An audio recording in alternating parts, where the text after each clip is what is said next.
ဥရောပတိုက်ရဲ့နောက်ဆုံးကြံရှိနေတဲ့အာဏာရှင်တနိုင်ငံလူလူတီများတဲ့ဘယ်လာရုစ်နိုင်ငံကအာဏာရှင်စန့်ကျင်ရေးဆန္ဒပြပွဲတွေဖြစ်ပါတယ်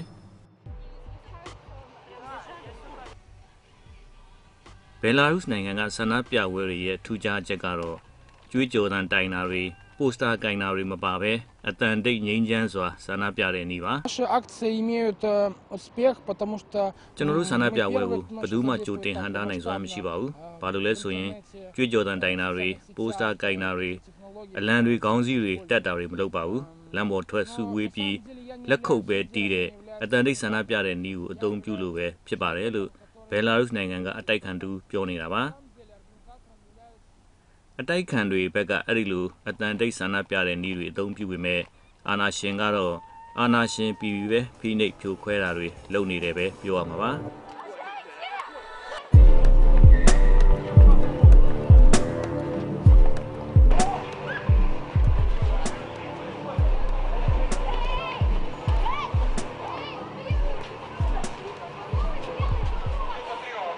демонстрациям, потому что люди приходят без флагов, без транспарантов. ကျွန်တော်တို့ကိုကူညီပေးခဲ့သူတွေလမ်းပေါ်မှာအဖမ်းခံခဲ့ရပါတယ်။လူမှုကွန်ရက်အင်တာနက်ကနေတဆင့်ကူညီသတင်းပေးခဲ့သူတွေလည်းအဖမ်းခံခဲ့ရပါပြီ။ဒါပေမဲ့ကျွန်တော်တို့လွတ်လပ်မှုအတွက်ကူညီသူတွေဆက်ရှိနေသလိုလူမှုကွန်ရက်အင်တာနက်တွေကနေတိုက်ပွဲခေါ်ဆက်လှုပ်ရှားသွားမယ်လို့ဘယ်လာရုစ်တိုက်ခံသူပြောနေတာပါ။ဘယ်လာရုစ်နိုင်ငံမှာဆန္ဒပြပွဲတွေဘာကြောင့်ဖြစ်နေတယ်ဆိုတာလေ့လာမယ်ဆိုရင်ဘယ်လာရုစ်နိုင်ငံနောက်ခံအကျဉ်းချုပ်ကစတင်ရပါလိမ့်မယ်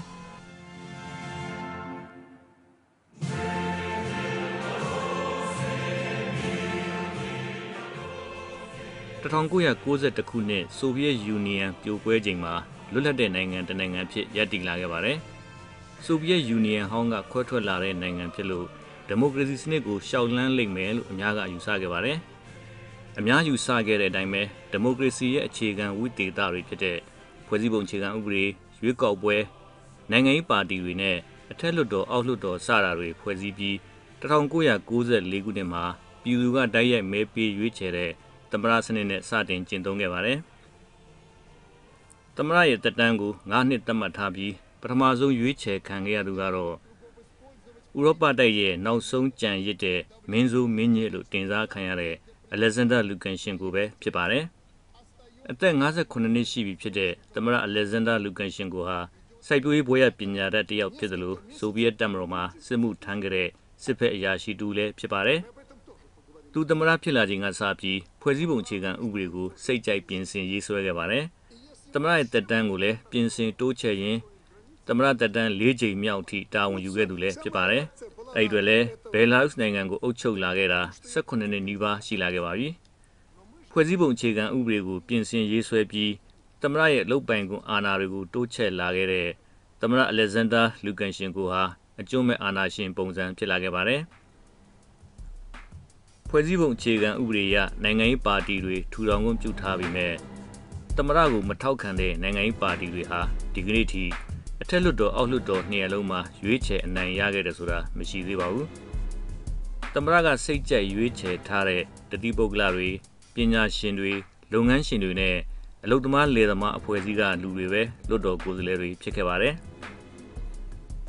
သမ္မတအလက်ဇန်ဒါလူကန်ရှင်ကိုဟာအရင်ဆိုဗီယက်ယူနီယံဟောင်းတုန်းကကျင့်သုံးခဲ့တဲ့ KGB ထောက်လှမ်းရေးပုံစံမျိုးဖွဲ့စည်းထားပြီးအတိုက်ခံမှန်သမျှကိုညီးမျိုးစုံနဲ့ပြက်ပြက်သားသားနှိပ်ကွပ်လေးရှိပါတယ်။အကျဉ်းချုပ်ရရင်တော့ဥရောပသမဂ္ဂအပါအဝင်နိုင်ငံတကာရဲ့စီးပွားရေးဒဏ်ခတ်မှုတွေနဲ့ရင်ဆိုင်နေရပြီးစီးပွားရေးအကျပ်အတည်းတွေနဲ့ရင်ဆိုင်လာရပါတယ်။အဲ့ဒီတွေလည်းဒီကနေ့ဘယ်လာရုစ်နိုင်ငံမှာနေ့စဉ်ဆိုသလိုညီးမျိုးစုံနဲ့ဆန္ဒပြပွဲတွေဖြစ်ပေါ်နေတာပါ။ဥရောပတိုက်ကလူကြီး10သန်းနီးပါးလောက်ပဲရှိတဲ့ဘယ်လာရုစ်နိုင်ငံမှာအာဏာရှင်တယောက်အုပ်စိုးနေတာကိုဥရောပသမဂ္ဂ EU နိုင်ငံတွေကဘာမှလုပ်မပေးနိုင်ကြဘူးလားဆိုတာကလည်းမေးခွန်းထုတ်စရာပါ။ဥရောပသမဂ္ဂအဖွဲ့ဝင်နိုင်ငံတွေနဲ့အင်အားကြီးရုရှားနိုင်ငံကြားမှာတည်ရှိနေတဲ့ဘယ်လာရုစ်နိုင်ငံရဲ့ပထဝီနိုင်ငံရေးလိုပဲပြောရမှာပါ။သမ္မတအလက်ဇန်ဒါလူကန်ရှင်ကိုဟာဆိုဗီယက်ယူနီယံဟောင်းကနိုင်ငံရေးစီးပွားရေးပုံစံတွေကိုပုံတူကူးချသူလို့လည်းနာမည်ကြီးပါတယ်။အနောက်နိုင်ငံတွေနဲ့ဆက်ဆံရေးအဆင်မပြေလှတဲ့အင်အားကြီးရုရှားနိုင်ငံကိုအားကိုးပြုထားပါတယ်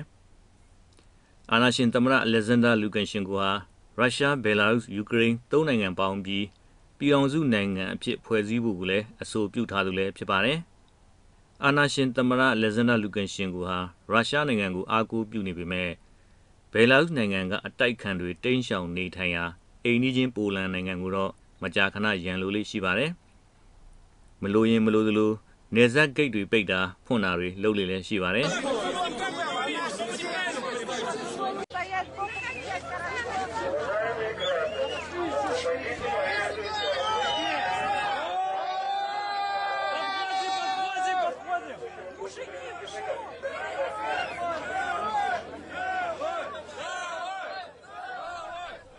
အာဏာရှင်သမ္မတအလက်ဇန်ဒါလူကန်ရှင်ကိုခေါင်းမာနိုင်တဲ့အချက်တွေထဲမှာတဘာဝတန်းငွေပိုက်လိုင်းကိစ္စကလည်းတစ်ခုပါဝင်နေပါတယ်။ Major gas dispute continues in Europe as Russian fuel giant Gazprom has cut more supplies to Belarus from the originally planned volume. Meanwhile, Belarus is warning it'll stop the transit of Russian gas across its territory. ဥရောပသမဂ္ဂအဖွဲ့ဝင်နိုင်ငံအများစုလျှက်စစ်သုံးစွဲဖို့အဓိကအားထားရတာကတော့ရုရှားနိုင်ငံကတဘာဝတန်းငွေတွေပဲဖြစ်ပါတယ်။ဒီတန်းငွေတွေကိုပိုက်လိုင်းတွေ့တန်းပြီးရုရှားကနေဘယ်လာရုစ်နိုင်ငံကိုဖျက်ပြီးမှအနောက်ဥရောပနိုင်ငံတွေကိုပို့ပေးရတာပါ။အဲ့ဒီတန်းငွေပိုက်လိုင်းတွေအတွက်လည်းအာဏာရှင်သမ္မတအလက်ဇန်ဒါလူကန်ရှင်ကိုဟာရုရှားနဲ့ EU နိုင်ငံတွေကြားနိုင်ငံရေးကစားလို့ရတဲ့အခြေအနေလို့ပြောနိုင်ပါတယ်။ရုရှားနိုင်ငံကတန်းငွေတွေကိုအားကိုးပြုနေရတဲ့ EU နိုင်ငံတွေအတွက်ဘယ်လာရုစ်နိုင်ငံကိုကင်တွယ်ဖို့မလွယ်ကူသေးတဲ့အခြေအနေပါ။လောလောဆယ်မှာတော့စီးပွားရေးအရာအရေးယူတာကလွဲလို့တခြားဘာမှမလုပ်နိုင်သေးပါဘူး။ရုရှားနိုင်ငံအနေနဲ့လည်းဘယ်လာရုစ်အာဏာရှင်သမ္မတအလက်ဇန်ဒါလူကန်ရှင်ကိုနဲ့အစဉ်ပြေလာတယ်တော့မဟုတ်ပါဘူး။ဘယ်လာရုစ်နိုင်ငံတဲကနေပိုက်လိုင်းဖြတ်တန်းကနဲ့ပတ်သက်လို့နှစ်နိုင်ငံကြားမကြာခဏပြဿနာတက်လေးရှိပါတယ်။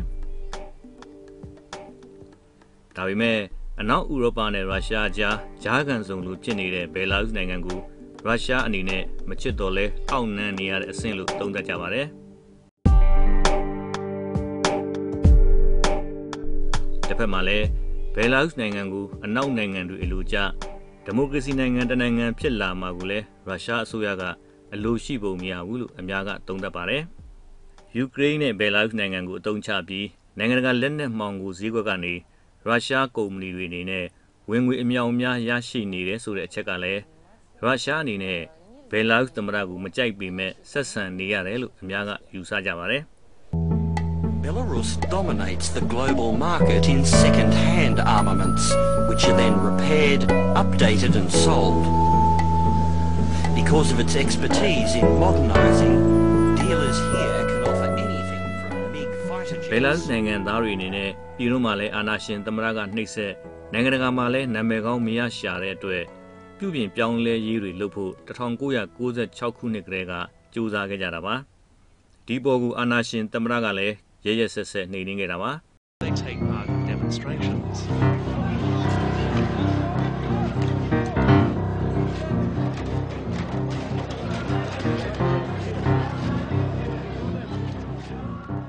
There is little pretense of police. ထင်ရှားတဲ့အတိုက်ခံမှန်သမျှသူနဲ့ရှင်ပြန်အရွေးခံမဲ့သမ္မတလောင်းမှန်သမျှကိုနီးမျိုးစုံနဲ့အမှုဆင်ဖမ်းဆီးတာလူစုလူဝေးနဲ့ရိုက်နှက်တာတွေကိုလည်းကျူးလွန်ခဲ့သူပါအထင်ရှားဆုံးကတော့ဘယ်လာရုစ်နိုင်ငံရဲ့နာမည်ကြီးသတင်းတောက်တူလည်းဖြစ်လူတီများတဲ့နိုင်ငံရေးလှုပ်ရှားတက်ကြွသူလည်းဖြစ်တဲ့သတင်းတောက်အာလက်ဘေဘင်းညာရဲ့ဖြစ်ပါတယ် It's Kevin Owen here with the top stories, and the head of an opposition internet site in Belarus has been found dead in his home outside the capital Minsk. Oleg Bibenin, who'd been missing since Thursday, was found hanged. Let's catch up more on the story. They've been following all afternoon. အာလက်ဘေဘင်းညာဟာ Charter 97 Charter 98ဆိုတဲ့အဖွဲ့ကိုထူထောင်ပြီးအင်တာနက်စာမျက်နှာတွေကနေသမ္မတရဲ့လုပ်ရက်တွေလူခွင့်ရေးချိုးဖောက်မှုတွေကိုနိုင်ငံတကာသိအောင်နေ့စဉ်တင်ပြခဲ့သူပါ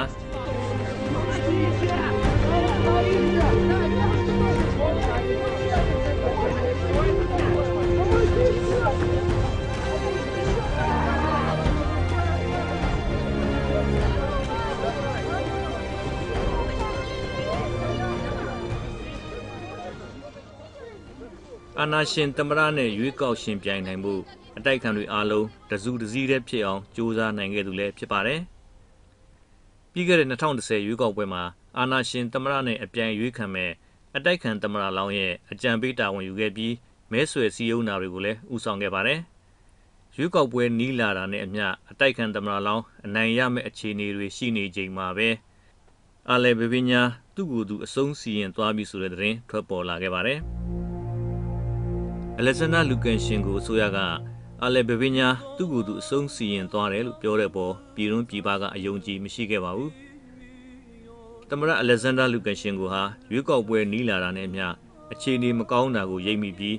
အဓိကဖြိုရမဲ့သူလို့ယူဆရသူတွေကိုအပြတ်ရှင်းခဲ့တာလို့ပြည်တွင်းပြည်ပကယူဆထားပါတယ်။ဖြစ်ရမှန်ဖော်ထုတ်ပေးဖို့လည်းတောင်းဆိုခဲ့ကြပါတယ်။ဒီကနေ့ထိတော့ဘယ်လာရုစ်အစိုးရက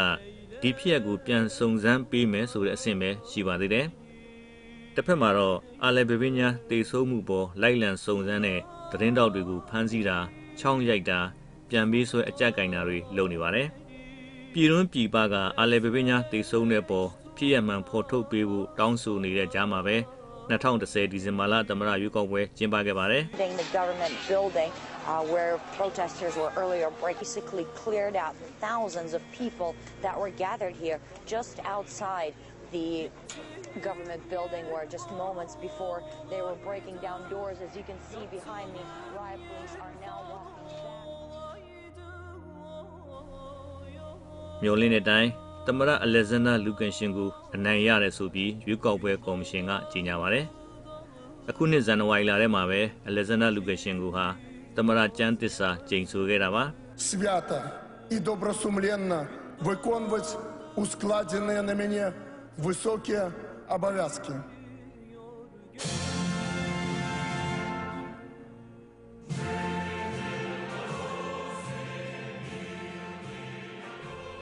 တိုက်ဆိုင်ပဲအာနာရှင်သမ္မတအလက်ဇန်ဒါလူကန်ရှင်ကိုသမ္မတကျမ်းကျိန်နေချိန်မှာပဲအာဖရိကနိုင်ငံတွေမှာလူထုလှုပ်ရှားမှုတွေပေါ်ပေါက်ခဲ့ပါတယ်။အဲ့ဒီလှုပ်ရှားမှုတွေဟာဘယ်လာရုစ်နိုင်ငံကဒီမိုကရေစီလိုလားသူတွေကိုလည်းတွန်းအားဖြစ်စေခဲ့ပါတယ်။အဲ့ဒီတွန်းအားတွေနဲ့ပဲအာနာရှင်သမ္မတကိုဖြုတ်ချဖို့ငြိမ်းချမ်းတဲ့ဆန္ဒပြနည်းအသစ်တွေနဲ့စန့်ကျင်နေခဲ့တာဖြစ်ပါတယ်။